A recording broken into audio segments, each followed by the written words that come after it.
ସମସ୍ତଙ୍କୁ very very welcome. ଆମେ OTET, ଓଏସଟିଇଟି ଆଉ ଜେଟି ଆଉ ଟିଜିଟି ପାଇଁ ଆମେ ପେଡାଗୋଜି ସେକ୍ସନ ଆରମ୍ଭ କରିଥିଲେ। ମୁଁ ନେକ୍ସଟ ଭିଡିଓରେ ମୁଁ ଅଣ୍ଡରଷ୍ଟାଣ୍ଡିଂ ଚାଇଲ୍ଡ ଡେଭଲପମେଣ୍ଟ ର ଫାର୍ଷ୍ଟ 1.1 ର ଯୋଉ ଅଛି concept principal and stage of child development ର ସବଜେକ୍ଟିଭ କୁ ମୁଁ ଡିସ୍କସ କରିଥିଲି। ଏଇ ଭିଡିଓରେ ମୁଁ ଆଜି ଓଏମଆର କୁ ଡିସ୍କସନ କରିକି ତମକୁ କହିବି। तो ओएमआर रे गोटे गोटे क्वेश्चन को आमे बुझीबा। तमे ए वीडियो को देखो, ए वीडियो देखले तमरो अध घंटा भितर प्रथम कांसेप्ट तमरो क्लियर हो जिवो आ जानिबा को चेष्टा करले तमे केवल देखिबो आ बुझीबा को चेष्टा करबो। फर्स्ट क्वेश्चन कहला व्यक्तिर बुद्धि निम्नक्त मध्यरु केउ प्रक्रिया अटे। तो सदाळे मन रखो, व्यक्तिर बुद्धि सदाळे जैविक प्रक्रिया अटे। बुद्धि गोटे जैविक प्रक्रिया। 12 ରୁ 14 ବର୍ଷ ବୟସକୁ କେଉଁ ଅବସ୍ଥା କୁହାଯାଏ? ମନେ ରଖ, କୈଶୋର ଅବସ୍ଥା ବୋଲି କୁହାଯାଏ। 12 ରୁ 14 ବର୍ଷକୁ ପ୍ରାକ୍ କୈଶୋର ଅବସ୍ଥା ବୋଲି କୁହାଯାଏ। କୈଶୋର ଅବସ୍ଥାକୁ ଦୁଇ ଭାଗରେ ବିଭକ୍ତ କରାଯାଇଛି। ଗୋଟେ ହେଲା ପ୍ରାକ୍ କୈଶୋର ଅବସ୍ଥା ଆଉ ଗୋଟେ ହେଲା କୈଶୋର ଅବସ୍ଥା। ପ୍ରାକ୍ କୈଶୋର ଅବସ୍ଥା କହିଲେ ମାନେ କୋଉ ପିରିୟଡ କୋଉ ବୟସକୁ ବୁଝଉଛି ନା 12 ରୁ 14 ବର୍ଷ ବୟସକୁ ପ୍ରାକ୍ କୈଶୋର ଅବସ୍ଥା କୁହାଯାଏ। ଆଉ ବାକି 15 ରୁ 18 ବର୍ଷକୁ ଆମେ କୈଶୋର ଅବସ୍ଥା କହିଥାଉ। କ୍ୱେଶ୍ଚିନ୍ ଆସିବ କୈଶୋର ଅବସ୍ଥା କେତେ ଭାଗରେ ବିଭକ୍ତ କରାଯାଇଛି?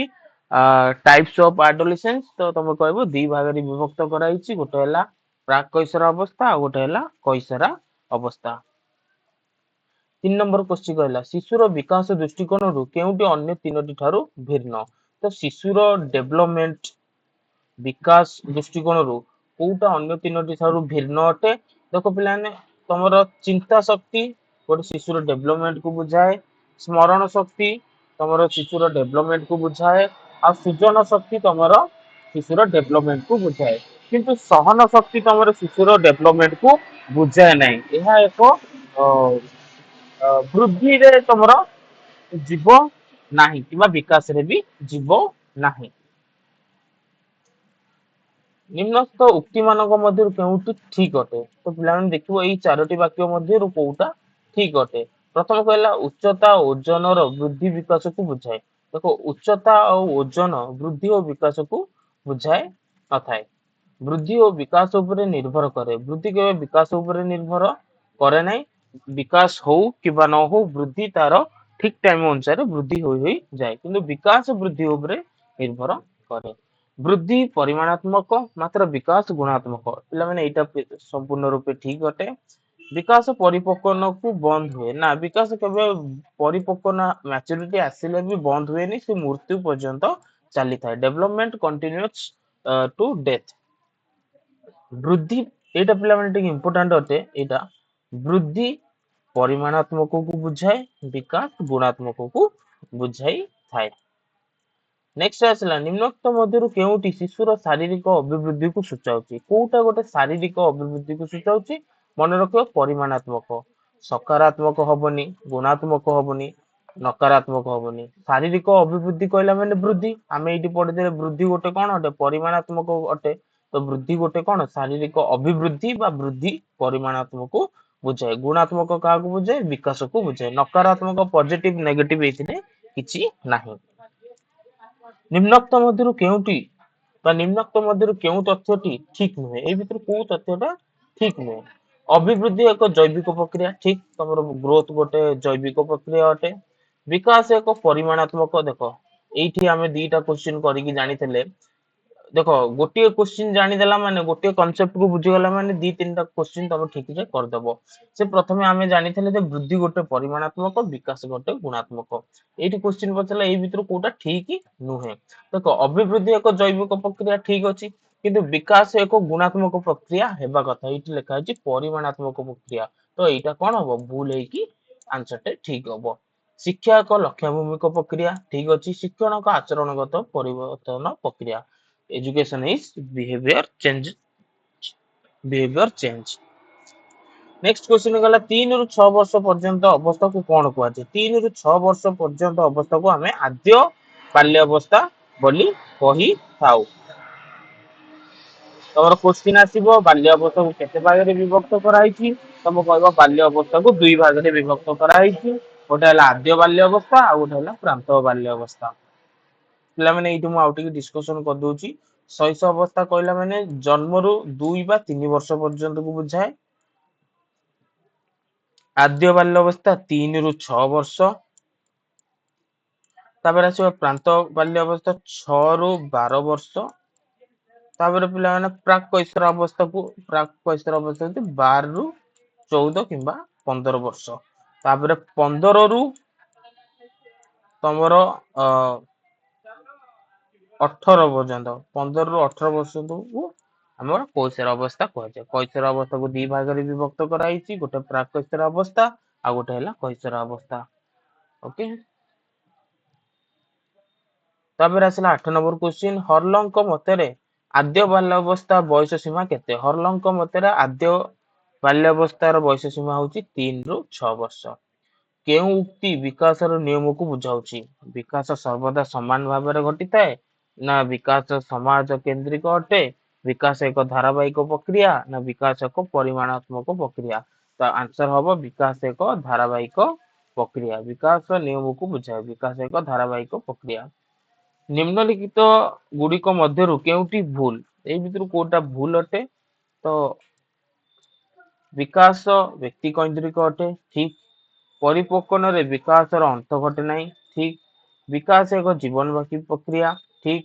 ବିକାଶ ସର୍ବଦା ସମାନ ଭାବରେ ଘଟିଥାଏ। ପିଲାମାନେ ବିକାଶ କେବେ ବି ତମର ସମାନ ଭାବରେ ଘଟେ ନାହିଁ, ଏଇଟା ସଦାବେଳେ ଚେଞ୍ଜେବଲ ଥାଏ।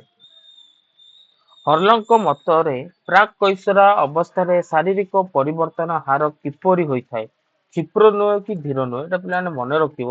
ଆମର କୈଶୋର ବା ପ୍ରାକ୍ କୈଶୋର ଅବସ୍ଥାରେ ଏଜ 12 ରୁ 14-15 ଭିତରେ ଏଇ ଅବସ୍ଥାରେ ହାରାହାରି ତାଙ୍କର ଯୋଉ ବେଗ ଶାରୀରିକ ବୃଦ୍ଧି କ୍ଷିପ୍ର ନୁହେଁ କି ଧୀର ନୁହେଁ କି ଅତି କ୍ଷିପ୍ର ନୁହେଁ, କ୍ଷିପ୍ର ନୁହେଁ କି ଧୀର ନୁହେଁ। ଶିଶୁର ବିକାଶ ଧାରା କିପରି ଗତି କରିଥାଏ? ଶିଶୁର ବିକାଶ ଧାରା ସରଳରୁ ଜଟିଳ ନା ଜଟିଳରୁ ସରଳ ନା ନିର୍ଦ୍ଦିଷ୍ଟରୁ ସାଧାରଣ ନା ସାଧାରଣରୁ ନିର୍ଦ୍ଦିଷ୍ଟ? ତ ଜାଣିବା ରଖିବାକୁ ଚେଷ୍ଟା କର। ଶିଶୁର ବିକାଶ ଧାରା କିପରି ଗତି କରିଥାଏ? ସାଧାରଣରୁ ନିର୍ଦ୍ଦିଷ୍ଟ ଆଡକୁ ଗତି କରିଥାଏ। ତ ଶିଶୁର ବିକାଶ ଧାରା କିପରି ଗତି କରିଥାଏ? ସାଧାରଣରୁ ନିର୍ଦ୍ଦିଷ୍ଟ ଆଡକୁ। କେଉଁଟି ଠିକ ନୁହେଁ? ବିକାଶ ଏକ ଜୀବନବ୍ୟାପୀ ପ୍ରକ୍ରିୟା, ଏଟା ଠିକ ଅଛି। ବିକାଶ ବ୍ୟକ୍ତି କୈନ୍ଦ୍ରିକ ଅଟେ, ଠିକ ଅଛି। ତ ପରିପକ୍ୱତାରେ ହିଁ ବିକାଶର ଅନ୍ତ ଘଟେ ନାହିଁ, ଇଏ ବି ଠିକ ଅଛି। ବିକାଶ ସର୍ବଦା ସମାନ ଭାବରେ ଘଟିଥାଏ। ବିକାଶ କେବେ ବି ସମାନ ଭାବରେ ଘଟି ନଥାଏ, ସେ ଚେଞ୍ଜେବଲ ଥାଏ, କେବେ ବେଶୀ ତ କେବେ କମ। ବ୍ୟକ୍ତିର ଅଭିବୃଦ୍ଧି କେଉଁ ପ୍ରକ୍ରିୟା ଦ୍ୱାରା ସଂଗଠିତ ହୋଇଥାଏ? ତ ବ୍ୟକ୍ତିର ଅଭିବୃଦ୍ଧି ସାମାଜିକ ପ୍ରକ୍ରିୟା ଦ୍ୱାରା ସଂଗଠିତ ହୋଇଥାଏ ନା ଜୈବିକ ଦ୍ୱାରା ନା ଶୈକ୍ଷିକ ଦ୍ୱାରା ନା ଧାରାବାହିକ ଦ୍ୱାରା? ତମେ ଜାଣିଛ ଅଭିବୃଦ୍ଧି କହିଲା ମାନେ ଗ୍ରୋଥ କୁ ବୁଝାଏ, ଆଉ ଗ୍ରୋଥ ସଦାବେଳେ କଣ ଅଟେ? ତମର ଜୈବିକ ଅଟେ। କେଉଁଟି ସେଫାଲୋକୋଡାଲ ବିକାଶ ଧାରାକୁ ସୂଚାଇଥାଏ? ସେଫାଲୋକୋଡାଲ କହିଲା ମାନେ ତମର ମୁଣ୍ଡରୁ ଗୋଡ ଆଡକୁ ଯୋଉଟା ଥାଏ, ହେଡ ରୁ ଲେଗ।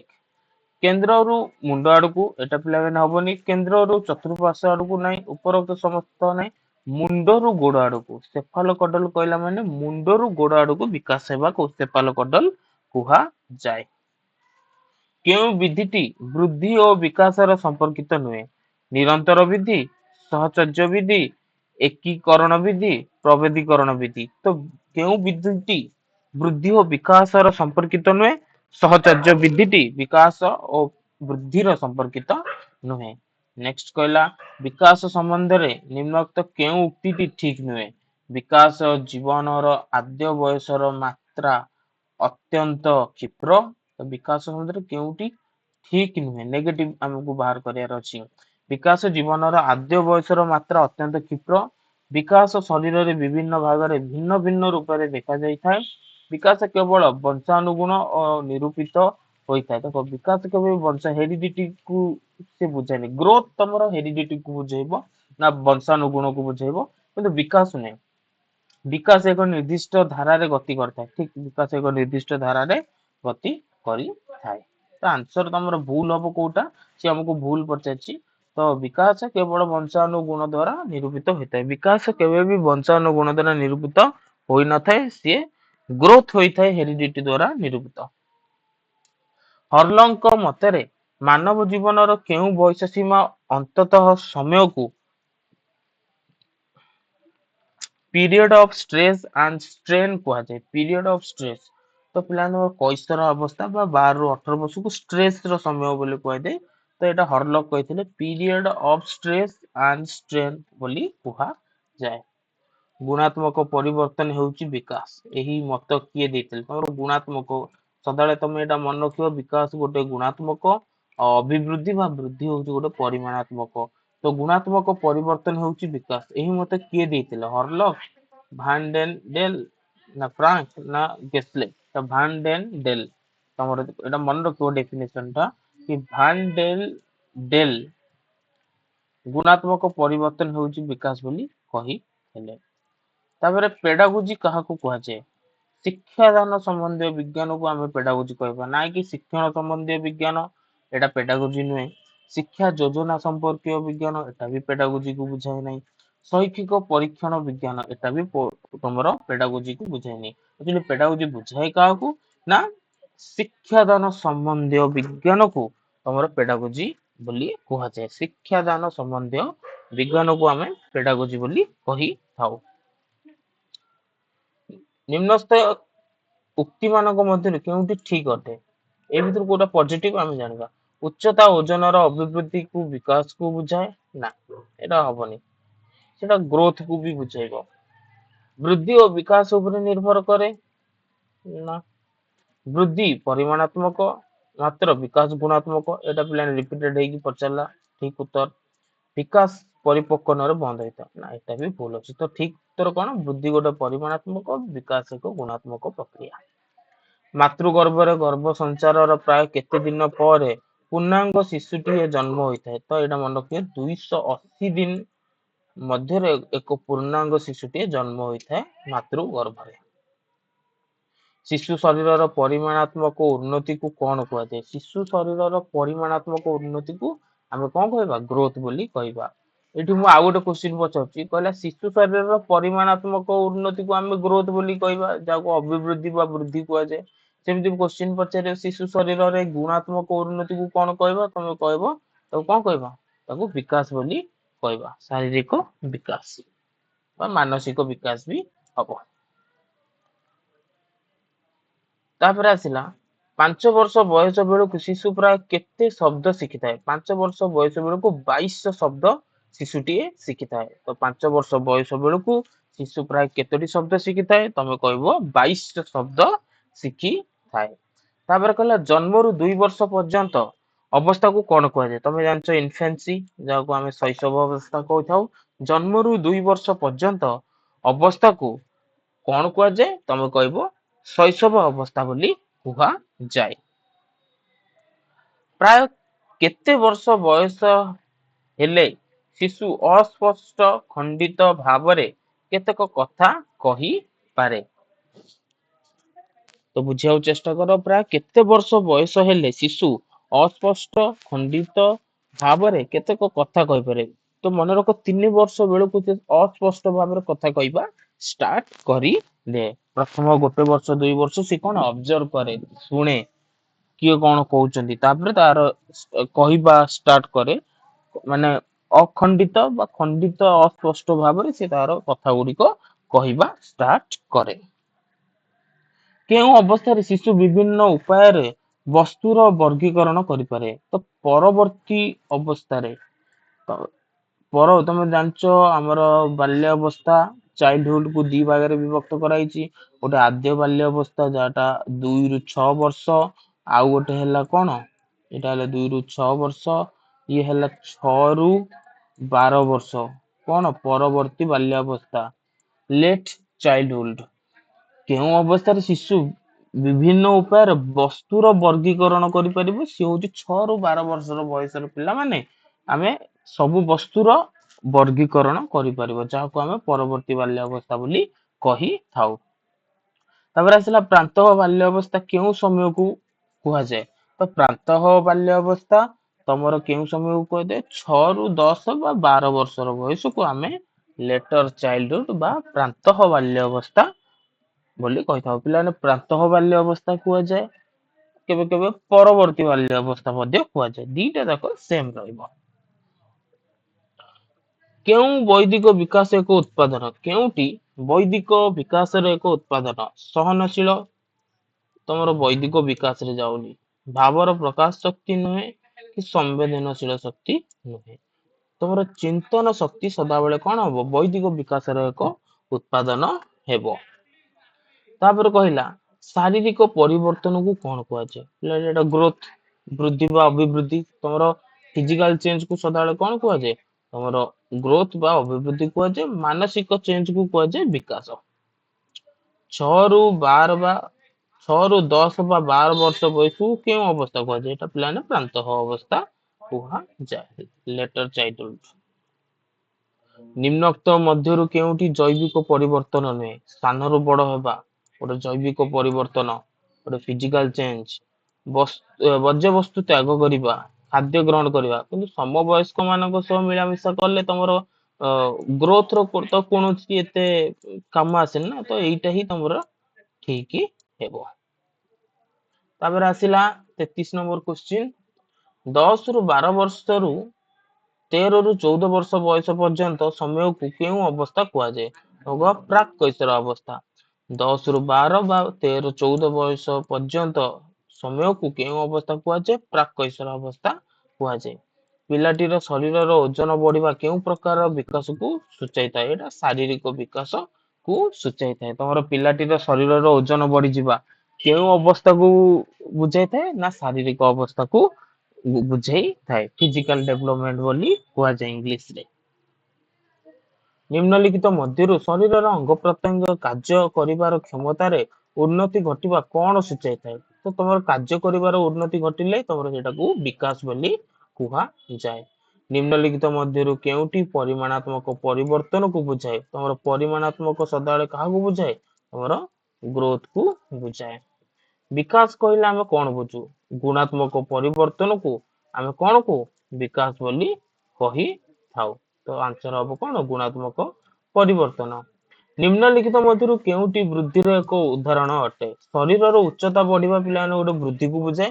କିନ୍ତୁ କଥା ନ କହିପାରିବା, ଖଟ କାନ୍ଥ ଧରି ଛିଡା ହେବା, ଉପରୋକ୍ତ ସମସ୍ତ ପ୍ରକ୍ରିୟା ଏଇଗୁରା ପିଲାମାନେ ଏଇଟା ବୃଦ୍ଧିରେ ବିଶେଷ କରି ଯାଏ ନାହିଁ। ତ ଶରୀରର ଉଚ୍ଚତା ବୃଦ୍ଧି ସେଇଟା ହଉଛି ଗୋଟେ କଣ? ଗ୍ରୋଥ ର ବା ବୃଦ୍ଧିର ଗୋଟେ ଏକ୍ସାମ୍ପଲ ବା ଉଦାହରଣ ଅଟେ। ନିମ୍ନଲିଖିତ ମଧ୍ୟରୁ କେଉଁଟି ଶିକ୍ଷକ ଶ୍ରେଣୀ କକ୍ଷରେ ଚେଷ୍ଟା ଦ୍ୱାରା ପିଲାଙ୍କ କ୍ଷେତ୍ରରେ ପରିବର୍ତ୍ତନ ଆଣିପାରେ? ଲେଖିବା ଶୈଳୀ ଦ୍ୱାରା ପିଲାଙ୍କ କ୍ଷେତ୍ରରେ, ସେ କହିଲା ଶିକ୍ଷକ ଶ୍ରେଣୀ କକ୍ଷରେ ଚେଷ୍ଟା ଦ୍ୱାରା ପିଲାଙ୍କ କ୍ଷେତ୍ରରେ ପରିବର୍ତ୍ତନ ଆଣିପାରିବ। ଶରୀରର ରଙ୍ଗ, ଶାରୀରିକ ଗଠନ ଏଇ ସବୁରେ ତମର ତାଙ୍କର ପରିବର୍ତ୍ତନ ଆଣିପାରିବନି, କିନ୍ତୁ ଲେଖିବା ଶୈଳୀ ଦ୍ୱାରା ତମେ ତାଙ୍କର ପରିବର୍ତ୍ତନ ବା ଉନ୍ନତି କ୍ଷେତ୍ରରେ ପରିବର୍ତ୍ତନ କରିପାରିବ ଜଣେ ଶିକ୍ଷକ। ତାପରେ ଆସିଲା ବ୍ୟକ୍ତିର ଜନ୍ମ ଠାରୁ ମୃତ୍ୟୁ ପର୍ଯ୍ୟନ୍ତ ଜାରି ରହିଥିବା ପ୍ରକ୍ରିୟାକୁ କଣ କୁହାଯାଏ? ବିକାଶ। ପିଲାମାନେ ବୃଦ୍ଧି ଗୋଟେ ଟାଇମ ଆସିଲେ ବନ୍ଦ ହେଇଯିବ, କିନ୍ତୁ ବିକାଶ ଜନ୍ମରୁ ମୃତ୍ୟୁ ପର୍ଯ୍ୟନ୍ତ ଚାଲିଥାଏ। ନିମ୍ନଲିଖିତ ମଧ୍ୟରୁ କେଉଁଠି ବିକାଶର ନିୟମ ଅନ୍ତର୍ଭୁକ୍ତ? ବିକାଶ ଏକ ବ୍ୟକ୍ତି କେନ୍ଦ୍ରିକ ଅଟେ, ଠିକ। ଏହା ଏକ ଧାରାବାହିକ ପ୍ରକ୍ରିୟା ନୁହେଁ। ନାଇଁ ପିଲାମାନେ, ଏହା ଏକ ଧାରାବାହିକ ପ୍ରକ୍ରିୟା ଅଟେ। ତ ଏଇଟା ଠିକ ହେଇଯିବ, ଏଇଟା ଭୁଲ ହେଇଯିବ। ଯେହେତୁ ଏଇଠୁ ନୁହେଁ ଲେଖିଥିଲା ନା, ସେଥିପାଇଁ। ବ୍ୟକ୍ତିର ବୃଦ୍ଧିଗତ ନିପୁଣତା କେଉଁ ନିୟମ ସହ ସମ୍ପୃକ୍ତ? ଧାରାବାହିକ ପ୍ରକ୍ରିୟା, ବ୍ୟକ୍ତି କେନ୍ଦ୍ରିକ, ନା ବଂଶଗତ, ନା ଉପରୋକ୍ତ ମଧ୍ୟରୁ କେଉଁଠି ନୁହେଁ? ତ ବ୍ୟକ୍ତିର ବ୍ୟକ୍ତିଗତ ନିପୁଣତା କେଉଁ ନିୟମ ସହ ସମ୍ପୃକ୍ତ? ନା ଧାରାବାହିକ ପ୍ରକ୍ରିୟା ଦ୍ୱାରା ସମ୍ପୃକ୍ତ। ନିମ୍ନଲିଖିତ ମଧ୍ୟରୁ କେଉଁଟି ବ୍ୟକ୍ତିଗତ ପ୍ରଭେଦର ଶ୍ରେଣୀଭୁକ୍ତ ନୁହେଁ? ଯୌବନ ପ୍ରାପ୍ତ, ଉଚ୍ଚତା ପ୍ରଭେଦ, ଲିଖନ ଶୈଳୀ, ଉପରୋକ୍ତ। ତ ପିଲାମାନେ ସେ ହଉଛି ବ୍ୟକ୍ତିଗତ ପ୍ରଭେଦର ଶ୍ରେଣୀଭୁକ୍ତ କୋଉଟା ନୁହେଁ? ତ ଏଇ ଭିତରେ କୋଉଟା ବି ନୁହେଁ। ତ ଉପରୋକ୍ତ ମଧ୍ୟରୁ କେଉଁଟି ନୁହେଁ? କେଉଁ ପର୍ଯ୍ୟାୟରେ ବିକାଶ ବେଗ ଦ୍ରୁତ ହୋଇଥାଏ? ତ ପିଲାମାନେ ତମର ଇନଫେନ୍ସି, 0 ରୁ 2 ବର୍ଷ ମଧ୍ୟରେ ଯୋଉ ଇନଫେନ୍ସି ଅଛି, ଶୈଶବ ଅବସ୍ଥା, ସେଇଥିରେ ବିକାଶର ବେଗ ଦ୍ରୁତ ହୋଇଥାଏ। ବହୁତ ଶୀଘ୍ର ପିଲାମାନେ ବଢନ୍ତି। ଶିଶୁର ସାମାଜିକ ବିକାଶର ଆରମ୍ଭ ହୋଇଥାଏ ଶୈଶବ ଅବସ୍ଥାରୁ। ସାମାଜିକ ସୋସିଆଲ ଡେଭଲପମେଣ୍ଟ ଆରମ୍ଭ ହୋଇଥାଏ କୋଉ ଅବସ୍ଥାରୁ? ଶୈଶବ ଅବସ୍ଥାରୁ ତାଙ୍କର ଶିଶୁର ସାମାଜିକ ବିକାଶ ଆରମ୍ଭ ହୋଇଥାଏ। ଶିଶୁ ତାର ଚାରିପାଖରେ ଥିବା ବ୍ୟକ୍ତିମାନଙ୍କ ସହ ସମ୍ପର୍କ ବଢାଇବା କେଉଁ ଦକ୍ଷତାକୁ ସୂଚାଇଥାଏ? ଏଇଟା ପିଲାମାନେ ସାମାଜିକ ପ୍ରକ୍ରିୟା। ଗୋଟେ ପିଲା ତା ଚାରିପାଖରେ ଥିବା ପିଲାମାନଙ୍କ ସହିତ ମିଶାମିଶି କରୁଛି, ତ ଏଇଟା କୋଉ ପ୍ରକାରର ପ୍ରକ୍ରିୟାରେ ଯିବ? ଏଇଟା ତାଙ୍କର ସାମାଜିକ ବା ସୋସିଆଲ ଡେଭଲପମେଣ୍ଟ ପ୍ରକ୍ରିୟାରେ ଯିବ। ଶିକ୍ଷକ ଶିକ୍ଷାର୍ଥୀ ମାନଙ୍କ ଶାରୀରିକ, ମାନସିକ, ସାମାଜିକ, ଆବେଗିକ, ନୈତିକ ବିକାଶ ସମ୍ବନ୍ଧରେ ଜାଣିଲେ ତାର କି ଲାଭ ହୁଏ? ଶିକ୍ଷାର୍ଥୀ ମାନଙ୍କୁ ଉପଯୁକ୍ତ ମାର୍ଗଦର୍ଶନ କରାଇବେ ନା ଉପଯୁକ୍ତ ଶିକ୍ଷଣ ପରିବେଶ ସୃଷ୍ଟି କରାଇବେ? ପ୍ରତ୍ୟେକ ଶିକ୍ଷାର୍ଥୀଙ୍କୁ ଉପଯୁକ୍ତ ଧ୍ୟାନ ଦେଇପାରିବେ? ପିଲାମାନେ ସବୁ ଠିକ ହବ। ସେ କହିଲେ ଶିକ୍ଷକ ଶିକ୍ଷାର୍ଥୀ ମାନଙ୍କର ଶାରୀରିକ, ମାନସିକ, ସାମାଜିକ, ଆବେଗିକ, ନୈତିକ ସମ୍ବନ୍ଧରେ ଜାଣିଲେ ତାଙ୍କର କଣ ଲାଭ? ଏଇ ସବୁ ଯାକ ଯୋଉ ପ୍ରକ୍ରିୟା ଅଛି, ଏଇ ସବୁ ପ୍ରକ୍ରିୟାକୁ ଜାଣିଲେ ଗୋଟେ ଷ୍ଟୁଡେଣ୍ଟ ର କଣ, ଗୋଟେ ଶିକ୍ଷାର୍ଥୀର କଣ ଲାଭ ହବ? ତ ଶିକ୍ଷାର୍ଥୀ ମାନଙ୍କୁ ଉପଯୁକ୍ତ ମାର୍ଗଦର୍ଶନ ପାଇପାରିବେ, ତା ସହିତ ଉପଯୁକ୍ତ ଶିକ୍ଷଣ ପରିବେଶ ସୃଷ୍ଟି କରିପାରିବେ, ତା ସହିତ ପ୍ରତ୍ୟେକ ଶିକ୍ଷାର୍ଥୀଙ୍କୁ ଉପଯୁକ୍ତ ଧ୍ୟାନ ମଧ୍ୟ ଦେଇପାରିବେ। ତ ଉପରୋକ୍ତ ସମସ୍ତ ଅଲ୍ ଅଫ୍ ଦି ଏବଭ୍। କେଉଁ କାରଣ ପାଇଁ ଶିକ୍ଷକଙ୍କର ଶିକ୍ଷାର୍ଥୀ ମାନଙ୍କର ବୃଦ୍ଧି ଓ ବିକାଶ ସମ୍ବନ୍ଧରେ ଉପଯୁକ୍ତ ଜ୍ଞାନ ରହିବା ଆବଶ୍ୟକ? କେଉଁ କାରଣ ପାଇଁ ଶିକ୍ଷକଙ୍କର ଶିକ୍ଷାର୍ଥୀ ମାନଙ୍କର ବୃଦ୍ଧି ଓ ବିକାଶ ସମ୍ବନ୍ଧରେ ଜ୍ଞାନ ରହିବା ଆବଶ୍ୟକ? ଉପଯୁକ୍ତ ଶିକ୍ଷଣ ପରିବେଶ ସୃଷ୍ଟି କରିବା ପାଇଁ ତମର ବିକାଶ ଓ ବୃଦ୍ଧିର ସମ୍ବନ୍ଧର ଜ୍ଞାନ ରହିବା ଆବଶ୍ୟକ। ତା ସହିତ ଶିକ୍ଷାର୍ଥୀ ମାନଙ୍କର ଆବଶ୍ୟକତା ଜାଣିବା ପାଇଁ, ତା ସହିତ ଶିକ୍ଷାର୍ଥୀ ମାନଙ୍କର ବିଭିନ୍ନ ଶିକ୍ଷଣ ସମସ୍ୟା ସମାଧାନ କରିବା ପାଇଁ ଉପରୋକ୍ତ ସମସ୍ତ। ଏଇ ସବୁ ଜିନିଷ ତମର ସହଯୋଗ କରିବ ଶିକ୍ଷାର୍ଥୀଙ୍କୁ କଣ? ଜଣେ ଶିକ୍ଷାର୍ଥୀର ଯଦି ବୃଦ୍ଧି ଓ ବିକାଶ ସମ୍ବନ୍ଧରେ କିଛି ଜ୍ଞାନ ଆହରଣ କରିଥିବ। ନିମ୍ନଲିଖିତ ମଧ୍ୟରୁ କେଉଁଠି ବିକାଶର ଏକ ଉଦାହରଣ ନୁହେଁ? ନିମ୍ନଲିଖିତ ମଧ୍ୟରୁ କୋଉଟା ଏକ ବିକାଶର ଉଦାହରଣ ନୁହେଁ? ଉନ୍ନତିଶୀଳ ପରିବର୍ତ୍ତନ ଏଇଟା ଗୋଟେ ବିକାଶର ଉଦାହରଣ ଅଟେ। କର୍ମ କୁଶଳତାର ପରିବର୍ତ୍ତନ ଏଟା ବି ମଧ୍ୟ ବିକାଶର ଗୋଟେ ଉଦାହରଣ ଅଟେ। କାର୍ଯ୍ୟଶୈଳୀର ନୂତନତା ଏଟା ବି ମଧ୍ୟ ଗୋଟେ ବିକାଶର ଉଦାହରଣ ଅଟେ। କିନ୍ତୁ ଶରୀରର ବିଭିନ୍ନ ଅଙ୍ଗର ବର୍ଦ୍ଧିତ ପ୍ରସାରିତ ଅବସ୍ଥାକୁ ବିକାଶ କୁହାଯାଏନି, ତାକୁ ଗ୍ରୋଥ ବା ଅଭିବୃଦ୍ଧି ମଧ୍ୟ ବୋଲି କୁହାଯାଏ। ତ ଏଟା ହେଇଯିବ କରେକ୍ଟ ଆନ୍ସର। ନିମ୍ନଲିଖିତ ମଧ୍ୟରୁ କେଉଁଟି ବିକାଶ ସହ ସମ୍ପର୍କିତ ନୁହେଁ? ଟାଇପ କରିବା ଏଟା ଗୋଟେ ବିକାଶ ସହ ସମ୍ପର୍କିତ ଅଟେ। ସାଇକେଲ ଚଳାଇବା, ଚିତ୍ର ଆଙ୍କିବା ଏରା ସବୁ ଗୋଟେ ବିକାଶ ସହ କଣ ଡିଲ୍ କରିଥାନ୍ତି। ତାପରେ କହିଲା ଜୀବନରେ କେତେ ବର୍ଷ ମଧ୍ୟରେ ଶିଶୁ ଅଧିକାଂଶ ଗୁଣ ବିକଶିତ କରିଥାଏ? ତ ଜୀବନରେ 5 ବର୍ଷ ବୟସ ମଧ୍ୟରେ ଅଧିକାଂଶ ଗୁଣକୁ ସେ କଣ ଅଲରେଡି ଡେଭଲପ ବା ବିକଶିତ କରିଥାଏ। ନିମ୍ନୋକ୍ତ ମଧ୍ୟରୁ କେଉଁ ଉକ୍ତିଟି ଶାରୀରିକ ଅଭିବୃଦ୍ଧିର ସମ୍ପର୍କିତ? କୋଉଟା ଗୋଟେ ଶାରୀରିକ ଅଭିବୃଦ୍ଧି ସହିତ ସମ୍ପର୍କିତ? ଶିଶୁ ବୟସ୍କ ବ୍ୟକ୍ତି ଶିଶୁ ବୟସ୍କ ବ୍ୟକ୍ତିଙ୍କୁ ଉପଯୁକ୍ତ ବ୍ୟବହାର ଦେଖାଯାଉଛି, ଏଟା ପିଲାମାନେ ହବନି।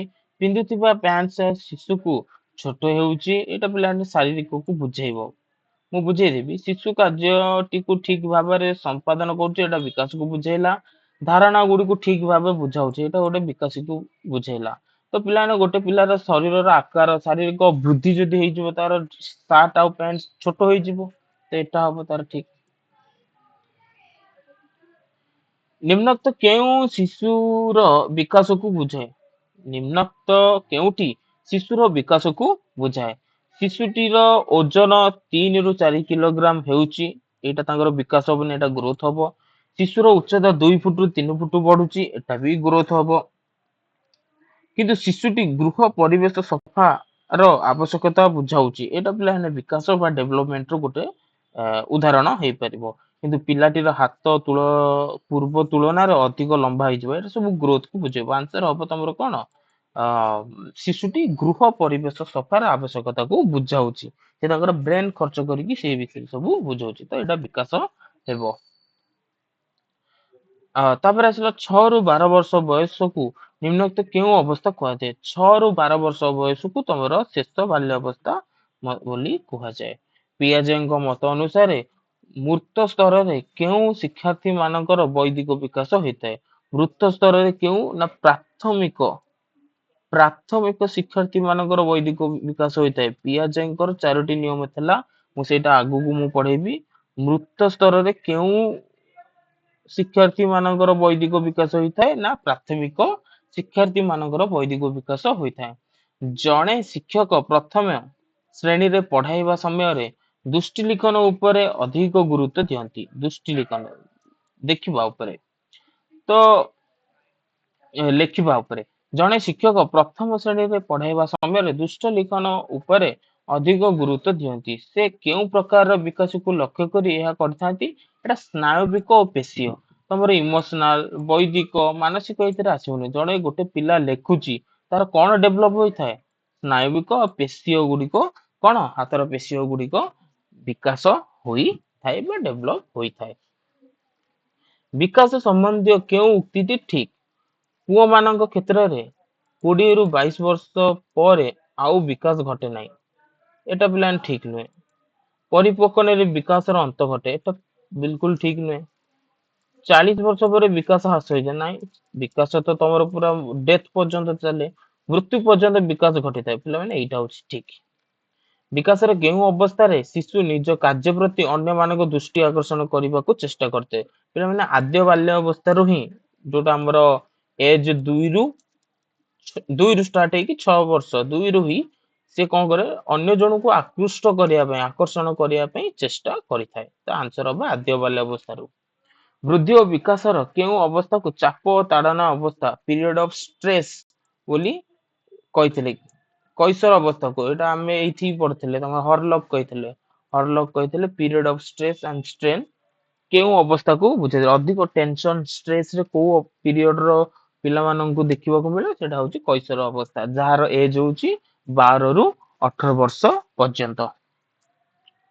ତାପରେ କହିଲା ଶିଶୁର ବୈଦିକ ବିକାଶ ମୁଖ୍ୟତଃ 4ଟି ପର୍ଯ୍ୟାୟ ଦେଇ ସଂଗଠିତ ହୋଇଥାଏ।